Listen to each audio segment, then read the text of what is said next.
No jokes in this video, no haha, no goofing around. Serious, we're being serious today. This is a complete, comprehensive, A to Z, full, thorough, veritable guide to playing discard. Then after we break everything down, we'll play some example games and we'll narrate through the plays and why we made them.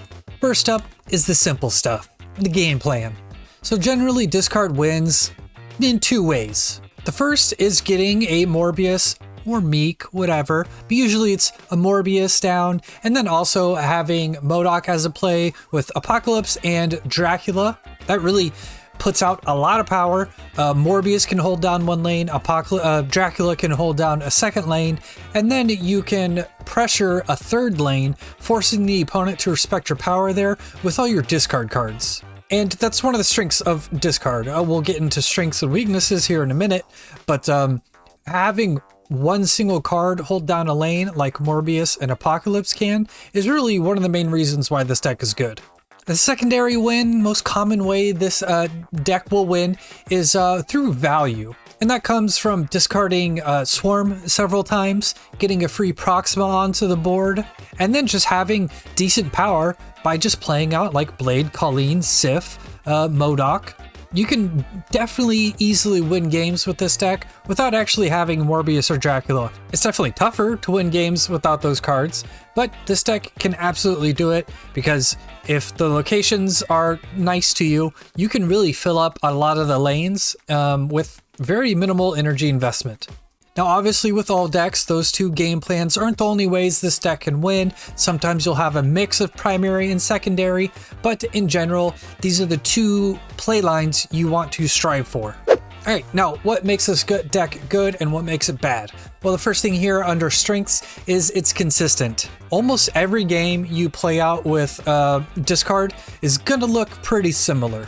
Sometimes you won't have your Dracula, sometimes you won't have your Morbius, but for the most part, you're getting value from your discards, you're putting pretty impressive power onto the board, and when things go bad, they don't really go that bad, which leads us to our second point here, low floor, high ceiling. Now by low floor, I mean like when you have your worst draws ever, you can still compete with a lot of the decks in Marvel Snap.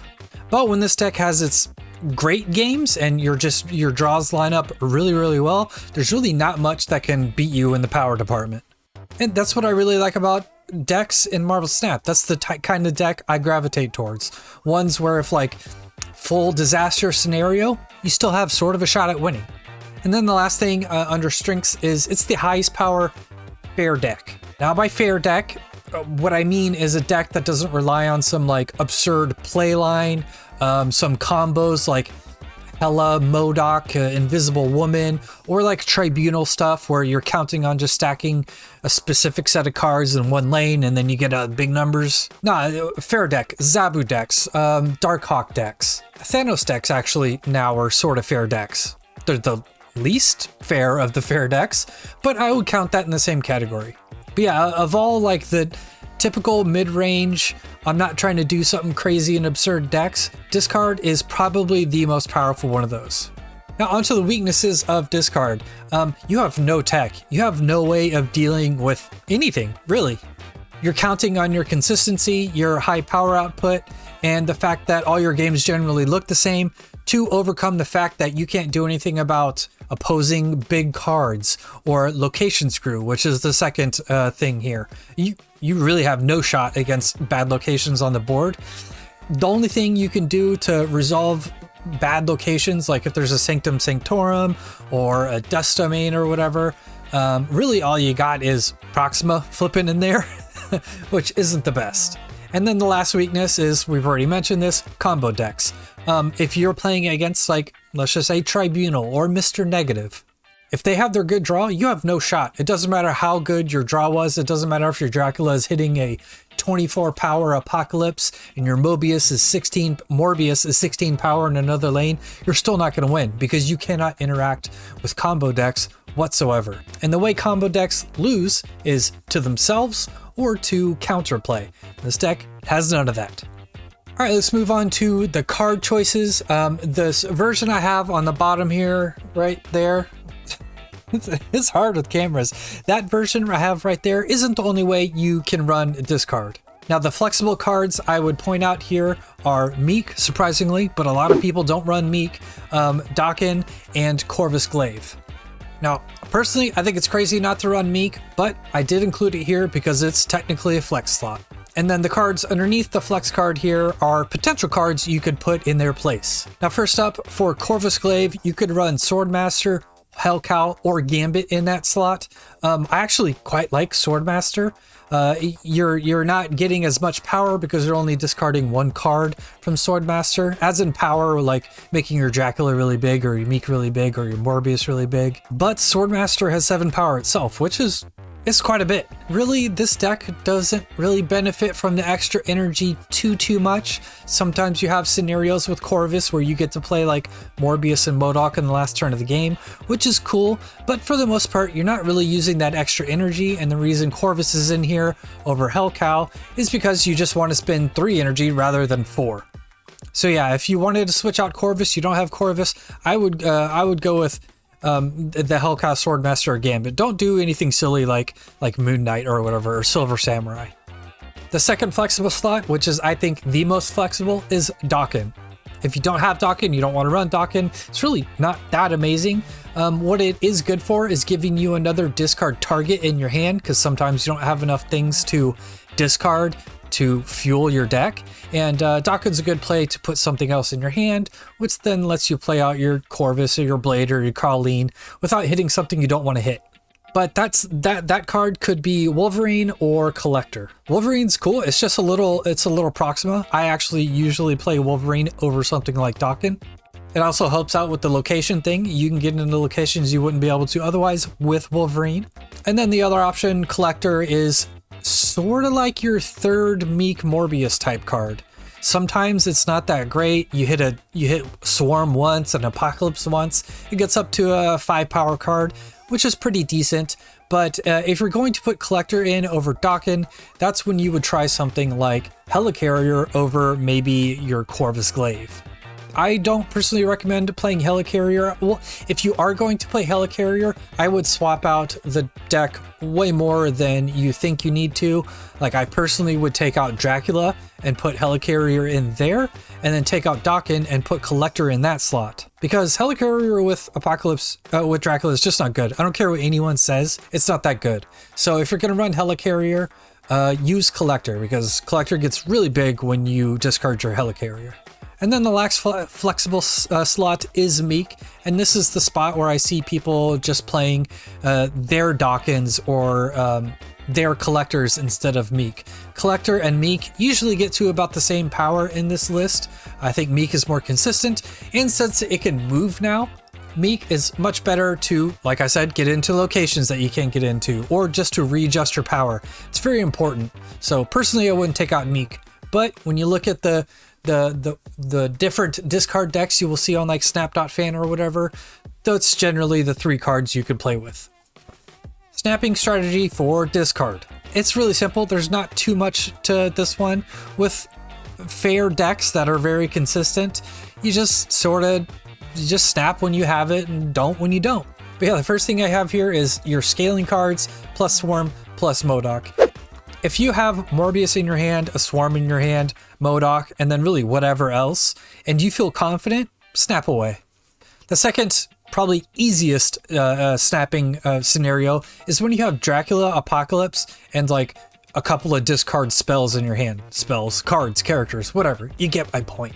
Because you know your Apocalypse is going to get huge, so your Dracula can probably solo a lane, and then you can pull off winning another lane with all your other cards. So yeah, if you have Apocalypse plus Dracula, pretty confident snap. And if you have a scaling card plus MODOK, it's usually a pretty good snap too. The only times I would say don't ever snap with discard is before the locations are revealed. This goes back once again to the location issue that discard has. So if you snap before turn 3 and turn 3 is a place you really can't deal with whatsoever, you're resigning yourself to just forfeiting that lane, and it's sort of a bad snap when you can only play in 2 lanes. And then the last rule I would say here is don't snap versus Mr. Negative, Tribunal, Hella decks, And against Thanos, I would be a little wary to snap until you know their hand, like how good their hand is. If they're sort of like, you know, have that awkward Thanos hand, then you can snap on them. But sometimes Thanos can crank out really crazy power. Like if they play Hope Summers and Mind Stone, do not snap. You still can totally win that game. I don't know if you're favored or not, but it would be a little silly to snap on a Thanos player who has like a super sick draw. And that's it for the breakdown section of the video. Let's jump into some games. All right, jumping in the first game, we just skipped turn 1, not much happened. Okay, so Mojo World is the center location, which is awkward for a lot of decks, but we put Morbius here because Morbius is a nice tall card. It can get very tall, and we know we can just fill up Mojo World with swarms and other cards. Yeah, so basically it's like you can fill up the rest of Mojo World with smaller, not big powered cards and still win it because you have the Morbius there. Kamartaj pops up and we just throw Sif over there just for the sole purpose of being able to discard Apocalypse twice. Now the opponent does play Mobius and Mobius, which it's not as bad as you would think, but it definitely stops us from being able to easily win Mojo World because our swarms are actually going to cost energy. And then the idea here is Dracula on the right, basically because we don't like putting Dracula and Morbius together, and the left location, I just don't want to play into it and get Vibranium in the deck. So Dracula goes on to the right. Alright, so turn 5 coming up. I ponder what to do here for a minute. So we end up putting it at Mojo World. Because I know that Proximal will go left and we don't really have a shot at winning Mojo World unless I put something there now, which is why I did that, but we kind of get screwed because Professor X just totally wins the lane for him regardless of how big we get. And then, yeah, Grand Central pulls the Swarm, which is actually what I wanted. You did not want it to pull Apocalypse there. That would be a good Shang-Chi target. And here, so we know we can just win Kamartaj. Like, the only thing that would beat us there is a blob that double triggers. So we just fill up Grand Central twice. With Corvus Glaive and Swarm. Which gives us a pretty, it's 18 power. So that's going to beat a lot of plays on the left. And we know our Apocalypse is going to get up to 30 or 28 at Kamartaj. So we know we can win the right location. Pretty much guaranteed. So that's why everything goes to the left location. He does play on the right. And it's a blob, a double trigger blob, which is what I was afraid of. But luckily the Corvus Glaive made Apocalypse just big enough. And we win by 2 points. Or 4 points. But yeah, Dracula is ridiculous. It can compete with the blob. A double trigger blob. GG. Alright, into the second game here. Pretty solid hand. We just need a couple of discarders or MODOK and pretty much off to the races. Yeah, can't play anything, so we don't. And Vibranium pops up, which definitely sucks. It basically forces us to have to play our Morbius on the right. Even though it's an unknown location, it's better than Danger Room, so looks like the opponent basically has the same idea and puts their Sunspot over there.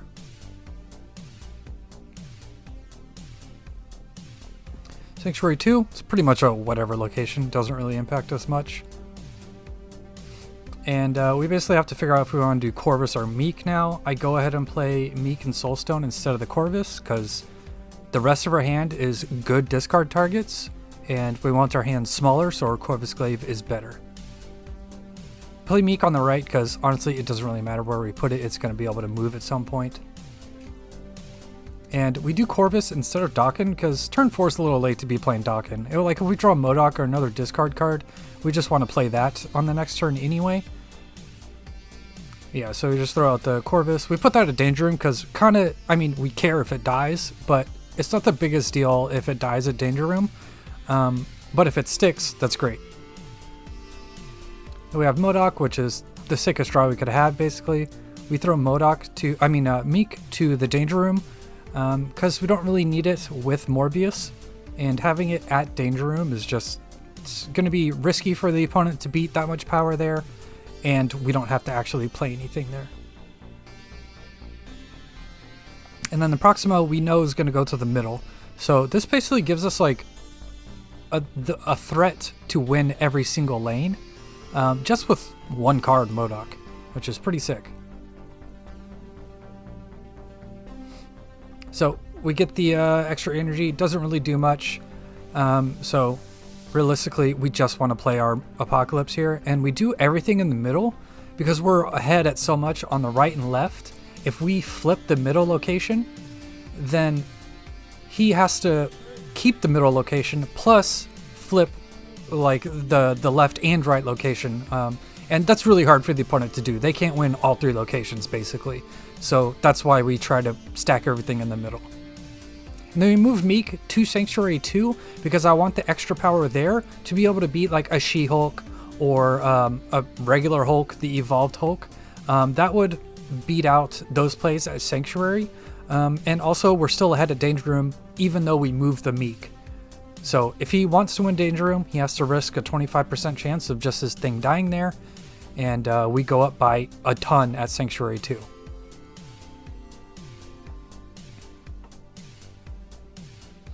Yeah, so he plays out a Taskmaster, which is a weird play. I guess his deck is trying to ramp out a Hulk and then Taskmaster it.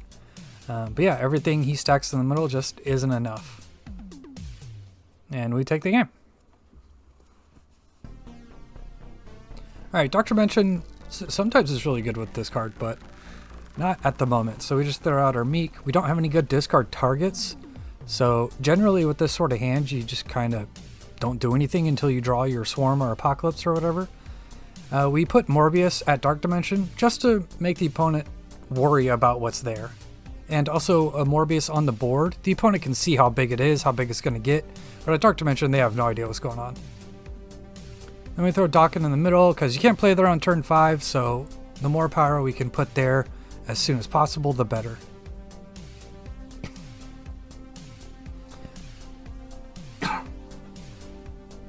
Alright, so we draw Apocalypse, which is a pretty sick draw.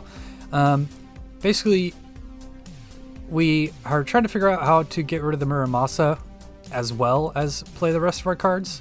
But right here, we just go for the hit Apocalypse with Sif, and then Blade at Danger Room, because the Danger Room, it's a weird location. You don't want to put your big cards there, but you're okay with your little cards there dying. But if they don't, it like forces the opponent to have to risk better cards to be able to compete there. And then this is pretty sick. We definitely are just going to throw out Corvus. I think right here I'm trying to figure out if I just want to put it at Danger Room or the Vault. But if we put it at the Vault and our Muramasa gets discarded, then that's a pretty safe bet that we can win the Vault. We wouldn't be able to win the Vault if we don't play that because of his Dazzler there. Yeah, so he plays the Blue Marvel, which basically puts him to a point where he can win the Vault just by filling up 2 other lanes. So I think I'm debating whether or not to move the Meek at this point. We play out Muramasa because if it dies, great. We're actually adding 3 power net to the Vault, even though we moved Meek out of there. So that's why I play the Muramasa shard out. And then here I'm trying to figure out if I just want to stack big power or try to go for like little things. It's like, I know my Morbius is going to be big, but is it big enough? I don't know. So I'm trying to figure out what's the best play. Just doubling down on the Dark Dimension and hoping that I win the Danger Room with 8 total power, which is what I go for. Also, if the Muramasa shard hits, it gets destroyed, we still have a chance at winning the Vault. So that's the reasoning for Apocalypse instead of putting out Proxima and Swarm. I can see an argument for either way, but it doesn't matter because the opponent retreated. Alright, next game. Super awkward hand. Definitely needs some enablers. The Moria is sort of irrelevant. It doesn't change anything whatsoever. And don't really want to play Blade out because we don't know what our next draw is going to be. And if it's something like Morbius, we don't want our Blade to hit the Morbius, so we just don't play it out at all. And that's exactly why, because we drew it. But yeah, Morbius goes down. I don't like Strange Academy in particular. You don't know where stuff's going to end up. So I try to avoid it until I can figure out exactly where cards are going to land with Strange Academy. Central Park, it's not as bad for us as it is for a lot of other decks. And it looks like we're playing a discard mirror. We don't play Corvus out here because we have a high likelihood that it just ends in a disaster and we discard our Blade and Dracula or something, which would really suck. And here it's like, do I want to go Dracula or do I want to do this cool little trick where if you have Blade and Colleen in your hand as well as Swarm, if you go Colleen first and then follow up with the Blade, you will hit the Swarm with the Colleen and then your Blade will hit the new swarms generated into your hand, which gives you a lot of new cards and a lot of great discard targets. We stack it at Central Park. We're planning on leaving that spot open for something like maybe a Dracula here, or just... we put it on the left because we don't have Apocalypse. So we put Dracula with Morbius, because without Apocalypse, Dracula is not going to be too great. So the Dracula and Morbius together should be sufficient to win that lane. He puts his Morbius at Central Park because he probably wants the extra power there, knowing that it has the potential to get filled up like it just did. We kind of get screwed with Central Park with the squirrel going over there. And here we draw Apocalypse, which is just the best draw. And we play out Corvus and not Proxima. Like we go Sif and Corvus, knowing that a Proxima is not going to have anywhere to land on the board, because the power from Proxima is sort of irrelevant. We just want to get as big as we can in the middle and have our Apocalypse be able to beat their Dracula. And we're just sort of counting on him, just putting like swarms in the middle, because we know he has like 4 swarms in his hand. So if we just play Sif, Corvus, and 2 swarms, it should beat his swarm dump in the middle, which it does. Yeah, so he ties us in the middle, but our Dracula is going to get bigger than his, and we win through tiebreakers.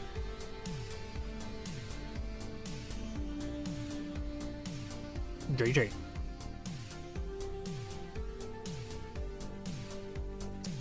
Thanks for watching this far. I hope this helped out a lot. Discard is really, it's a great budget deck. It's simple to play. It's got really spectacular power. It's probably the best fair deck in the game. So if you're struggling to hit infinite, just give this list a shot.